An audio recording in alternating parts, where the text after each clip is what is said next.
जाना चाहिए कि जो लोग बोले कि उन्होंने पूछा पहले कि आप हिंदू हो क्या, अगर हिंदू हो तो उन्होंने मारा और मुस्लिम को नहीं मारा। ये इंडिया में मैसेज जा रहा है। ऐसा नहीं है मैं सुबह से कश्मीर में घूम रही हूँ, मैं एक हिंदू हूँ, लेकिन मुस्लिम भाई हमारे कंधों से कंधे मिला के हमारे साथ खड़े हैं और उनको ना हिंदू से खतरा हो रहा है ना हम लोगों को मुस्लिम से खतरा हो रहा है। ये सब उन लोगों को करना है और हमको भारतीय होने के नाते ये सब उनका जो इच्छा है कि यहाँ पे कश्मीर में लोग नहीं आना चाहिए, वो बताना चाहिए कि हर कश्मीरी वो हिंदू हो या मुस्लिम हो वो पर्यटकों के साथ है। हमारे ड्राइवर यहाँ पे है, हमारे ड्राइवर यहाँ पे जब ये हो गया तो हम डर गए क्योंकि घर से फोन आने लगे। यहाँ पे तो हमारा फोन भी नहीं लगता, यहाँ पे अलग सिम कार्ड लेना पड़ता है पोस्ट पर, तो घर वाले पैनिक हो रहे थे। तो भाई ने हमें बोला कि एक बार हम हमारी जान दे देंगे लेकिन आपके जान को कुछ खतरा नहीं होने देंगे। ये भाईचारा है, ये इंडिया का भारत का भाईचारा आबाद रहना चाहिए, भारत अखंड रहना चाहिए, ऐसा हमें लगता है। आवाज दो, आवाज दो।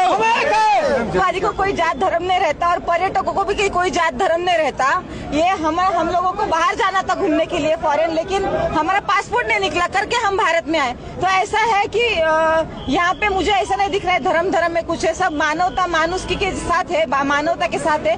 तो यही भाईचारा टिकना चाहिए, ऐसा मुझे लगता है।